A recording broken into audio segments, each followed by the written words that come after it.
Hello friends, स्वागत है आपका एक बार फिर से आपके अपने लीगल चैनल सोच पर प्रहार में। मैं हूं एडवोकेट सनी शर्मा। दोस्तों, मैट्रिमोनियल डिस्प्यूट्स के अंतर्गत मेंटेनेंस का केस एक ऐसा है जो कि हमेशा डाला ही जाता है, क्योंकि लड़की अगर अलग रह रही है तो सबसे पहली प्रायोरिटी उसकी मेंटेनेंस ही होती है। कई बार उसके साथ बच्चा भी होता है। लेकिन दोस्तों, इसके साथ साथ ये भी सही बात है कि मेंटेनेंस केस का धड़ल्ले से मिसयूज हो रहा है।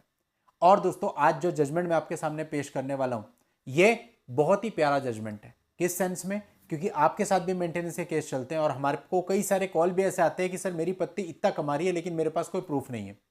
और दोस्तों, बहुत सी बार ऐसा भी होता है कि जो पत्नी होती है वो अपनी सारी की सारी इनकम को कोर्ट में छुपा लेती है, अपनी सैलरी को, अपने काम को, सब कुछ छुपा करके बोलती है कि मैं तो कुछ भी कमाने में असक्षम हूं और मुझे इतना पैसा चाहिए। अब दोस्तों, बहुत सारी बात ऐसा होता है कि हो भी जाता है ऑर्डर, यानी कि वो सारी चीजें पति साबित नहीं कर पाता। लेकिन दोस्तों, हमेशा ऐसा नहीं होता। आज जो जजमेंट मैं आपके सामने लाने वाला हूं, इसमें पत्नी का झूठ पकड़ा गया, पूरा का पूरा भरण पोषण का केस खारिज हो गया और उल्टा उसके ऊपर कार्यवाही भी हुई। तो आज दोस्तों जो मैं बताऊंगा, यह आप में से अधिकतर लोगों के काम आ सकता है, क्योंकि पत्नी या तो कार्यरत होती है या सेपरेशन के बाद कहीं पे काम करने लगती है और कई बार तो आपसे अच्छा अर्न कर रही होती है और फिर भी मेंटेनेंस का केस डालती है। तो ऐसा जो मिसयूज करती हैं लड़कियां मेंटेनेंस केस का, उनके लिए एक अच्छा सबक ये जजमेंट है। और इस जजमेंट का फायदा ऐसे सभी लोग उठा सकते हैं जिनके साथ इस कानून के नाम पर गलत हो रहा है, यानी जहां पर पीड़ित वास्तव में पति है।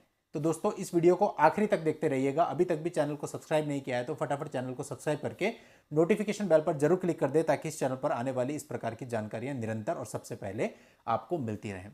दोस्तों, पहले हम इस मामले के फैक्ट्स को जान लेते हैं। 2012 में दोनों पक्षकारों की शादी हुई थी। दोनों के बीच में अनबन हो गई और जब पत्नी जाती है तो सबसे पहले वो भरण पोषण का केस ही करती है, तो उसने ये केस कर दिया। अब जब उसने ये केस किया तो उस समय पे खुद जॉब में थी, एक कंपनी में कार्यरत थी, जहां से उसको 45,000 रुपए पर मंथ की सैलरी आती थी। लेकिन इस फैक्ट का पता पति को तो था, लेकिन पत्नी ने अपनी पिटीशन में इस फैक्ट को छुपा लिया। उसने अपनी पूरी जॉब डिटेल भी छुपा ली, अपनी बैंक स्टेटमेंट भी छुपा ली और पति से गुजारा भत्ता यानी कि भरण पोषण की मांग करी। और जो पति था वो 10,000 रुपए प्रति माह कमाता था। तो वैसे केस में पति उसको भरण पोषण देने के लिए कानूनन रूप में बाध्य नहीं है, लेकिन उसके बाद भी कोर्ट को मिसगाइड करते हुए पत्नी ने ये पिटीशन डाल दी, इसमें सारी डिटेल्स को छुपा लिया।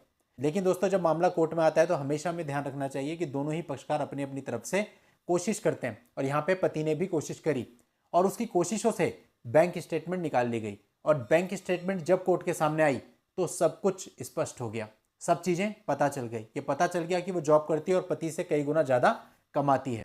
और ऐसे में दोस्तों, कोर्ट ने जो उसके भरण पोषण का आवेदन था उसको खारिज कर दिया, यानी उसको किसी भी प्रकार का कोई भी मेंटेनेंस ग्रांट नहीं हुआ और 340 सीआरपीसी का एक आवेदन भी उसके खिलाफ मूव कर दिया गया। अब दोस्तों, ऐसे में पत्नी को देखा जाए तो कुछ भी नहीं मिला, अनावश्यक रूप से एक प्रक्रिया उसको झेलनी पड़ेगी। तो अगर आप महिला हैं, आप भरण पोषण की मांग कर रही हैं, तो एक दायरा उसका बनाया गया है जो कानून कहता है, कानून के दायरे में रहकर ही ऐसा करें। अगर आप इस तरह की हैंकी पैंकी करने की कोशिश करते हैं कोर्ट में और ये पकड़ी जाती है, तो ऐसे में आपको बहुत प्रॉब्लम का सामना करना पड़ सकता है। इसलिए लॉ का मिसयूज हमें करना ही नहीं चाहिए। इससे सिस्टम तो खराब होता ही है, इसके साथ साथ पर्सनली भी आपको नुकसान हो सकता है। तो हमेशा सही तथ्यों के आधार पर ही कोर्ट में जाएं, चाहे आप पति हैं या पत्नी है, जेंडर का कोई सवाल नहीं है। बात सारी है कि हमें गलत किसी के साथ भी नहीं करना चाहिए और अपना हक भी हमें कानून के दायरे में ही रह करके मांगना चाहिए। आप अगर हस्बैंड भी है तो इस बात को ध्यान रखना, कभी भी कोर्ट में झूठा शपथ पत्र देने की कोशिश मत करना, आपको बहुत नुकसान हो सकता है। जो भी आप मेंटेनेंस को बचाने के लिए भी प्रक्रियाएं करते हो, वो सारी प्रक्रियाएं एक हद में हो और कानून के नियमों के अंतर्गत ही हो। इलीगल तरीके से कोर्ट में कुछ भी करने की कोशिश आपको नहीं करनी है। हाँ, माइंड लगा करके, आपके वकील साहब की हेल्प लेकर के आप चीजों को मैनेज कर सकते हैं, लेकिन उतना ही, उस हद तक ही जहां तक कानून आपको अलाउ करता है। तो दोस्तों, यदि आपके साथ भी ऐसा हो रहा है कि इस प्रकार का गलत केस आपकी पत्नी ने कर दिया, तो पूरा फोकस इस बात पे करो कि आप उसकी अर्निंग को साबित कर सको। आप लोगों का फोकस गलत होता है, आप लोग फोकस इस बात पे करने लगते हो कि हम ये साबित करेंगे कि उसने जो एलिगेशन मेरे ऊपर लगाए हैं वो झूठे हैं।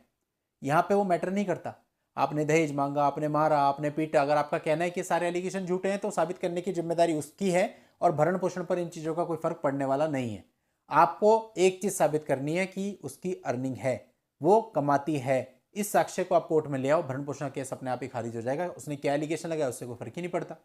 तो बस हमें सही ट्रैक पे चलने की और सही दिशा में सोचने की आवश्यकता है। दोस्तों, आप लोगों की हेल्प के लिए आपको इस मामले का लिंक इस वीडियो के नीचे डिस्क्रिप्शन में मिल जाएगा, वहां जाके आप पूरे मामले को जान सकते हैं।